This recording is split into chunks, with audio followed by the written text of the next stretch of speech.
नमस्कार, मैं डॉक्टर शिवानी पांडे। आज इस लेक्चर में आपका पुनः स्वागत करती हूँ। पत्र पर ही हम लोग बातचीत कर रहे थे।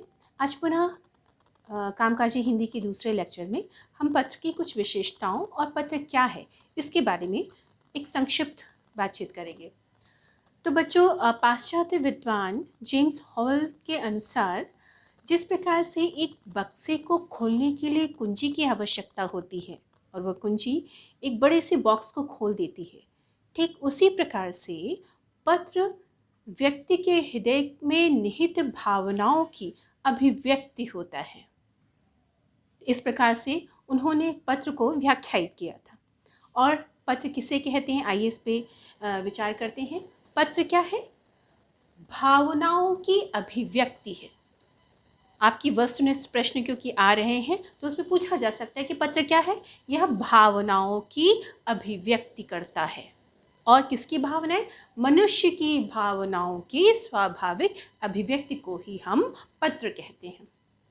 अब यह जो भाव और विचारों का आदान प्रदान करता है, कौन करता है? पत्र। ये इसकी दूसरी विशेषता हुई कि ये भावनाओं का आदान प्रदान करता है। किसके मध्य में? दो व्यक्तियों के मध्य में।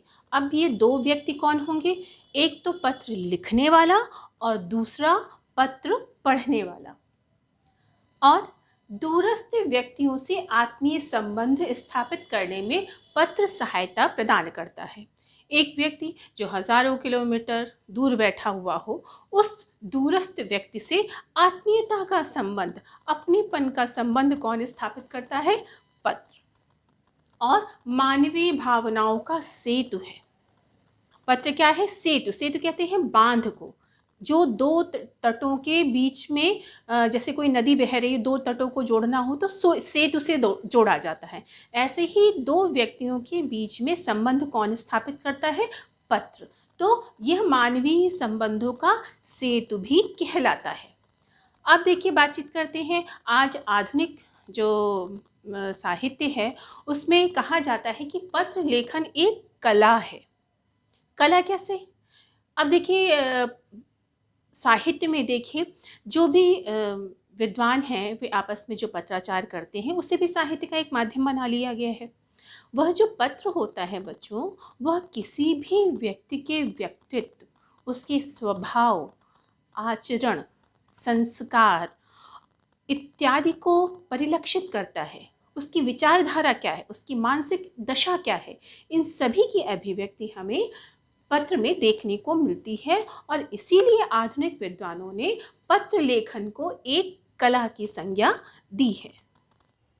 आइए बच्चों, अब ध्यान देते हैं कि पत्र की विशेषताएं क्या क्या होती हैं। विशेषताओं को जानने से पहले इस बात को आप अपने मस्तिष्क में अवश्य स्पष्ट कर लीजिएगा कि यह पत्र की विशेषताएं अनौपचारिक पत्र, जिसे आप व्यक्तिगत पत्र या सामाजिक पत्र के नाम से भी जानते हैं, ये विशेषताएं उन्हीं पे आरोपित होंगी, उन्हीं की विशेषताओं का उल्लेख इस वक्त किया जा रहा है। अब बातचीत करते हैं कि विशेषताएं क्या क्या हैं। इसकी 5 प्रमुख विशेषताएं हैं। पहली विशेषता क्या है कि आप जो भी पत्र लिखें वह भाषा उसकी कैसी होनी चाहिए? सरल होनी चाहिए। आप बहुत कठिन शब्दों का प्रयोग अपने पत्र में नहीं करिएगा। क्यों? क्योंकि पढ़ने वाले को समझ में, आपके भावों को समझने में आसानी होनी चाहिए। इसलिए बोलचाल की भाषा या व्यवहारिक भाषा के में प्रयुक्त होने वाले शब्दों का ही प्रयोग आप अपने पत्र की भाषा में करेंगे। और यह भाषा सहज होनी चाहिए, जो आसानी से सामने पढ़ने वाले को समझ में आ सके। ठीक। अगली विशेषता क्या है? विचार स्पष्ट होने चाहिए। जिस विचार से अवगत कराने के लिए आपने सामने वाले को पत्र लिखा है, वह विचार स्पष्ट रूप से उसको समझ में आ जाने चाहिए। आप क्या बात कहना चाह रहे हैं, आप घुमा फिरा के इनडायरेक्ट वे में जिसे कहते हैं उस प्रकार से अपने विचारों को व्यक्त मत कीजिए। उलझाव नहीं होना चाहिए, स्पष्ट होना चाहिए। जो बात आप कहना चाहते हैं, सामने वाले तक जिस विचार को पहुंचाना चाहते हैं, वे स्पष्ट होने चाहिए। और इसको आप अपने पत्र के आरंभ में ही इन विचारों को व्यक्त कर दीजिए। अब अगली विशेषता क्या है? पत्र संक्षिप्त होना चाहिए और संपूर्ण होना चाहिए। अब ये नहीं कि आपने, पता चला आप मुख्य बात जो आप लिखना चाह रहे हैं आपने उसकी इतनी व्याख्या कर दी, इतना ज़्यादा लंबा चौड़े बात आपने कह दी कि पत्र बहुत ज़्यादा लंबा हो गया। हो सकता है सामने पढ़ने वाले के पास में इतना अधिक समय ही ना हो। तो प्रभावी पत्र वही होता है जो संक्षिप्त हो और अपने आप में पूर्ण हो। जो भी बात कहना चाहता है, आप अपने पत्र में कहना चाहते हैं, वो बात पूरी की पूरी आपके पत्र में आ जाए। इसलिए पत्र कैसा होना चाहिए? संक्षिप्त होना चाहिए, ना बहुत ज़्यादा लंबा होना चाहिए, और वह अपने आप में जो भी बात आप कहना चाहें वो पूरी बात होनी चाहिए। ठीक। अगला क्या है? प्रभावी होना चाहिए पत्र। अब आप प्रभावी कैसे बनाएंगे? जैसे आप किसी के घर में जाते हैं या आप अपने अध्यापक से मिलते हैं तो सबसे पहले क्या कहते हैं? नमस्कार करते हैं। ठीक। तो एक प्रभाव डालने के लिए कि आपसे प्रभावित होता है आपका अध्यापक।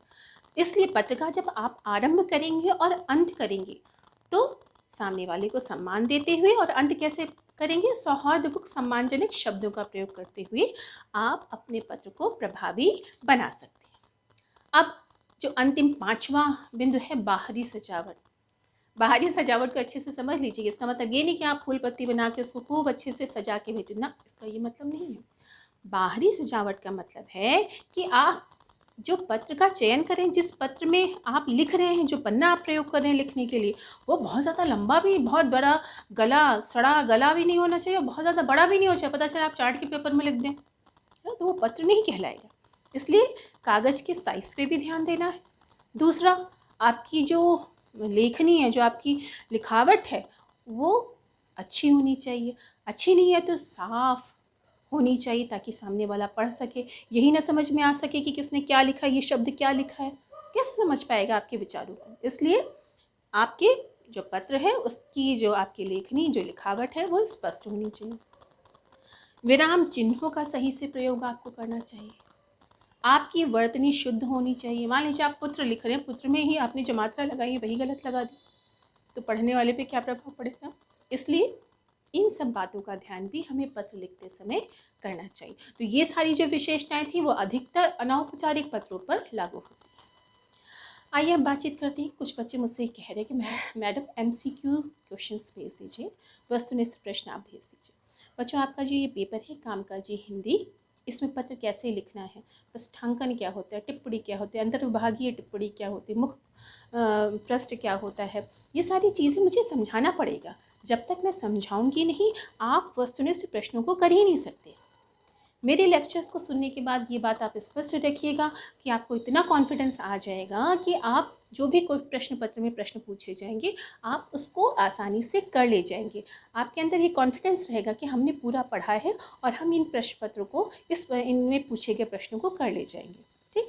बहुत ज़्यादा मेरी समझ से, जहाँ तक मुझे लग रहा है, बहुत कठिन पेपर आपका नहीं आएगा, सामान्य से क्वेश्चन पूछे जाएंगे। इसलिए इन सब चीज़ों को आप अपने दिमाग में एक सरसरी तौर पे आप मेरी लेक्चर्स को सुन लीजिए। आप आसानी से, ये मैं कह सकती हूँ कि आप बहुत आसानी से अपना प्रश्न पत्र कर ले जाएंगे। ठीक।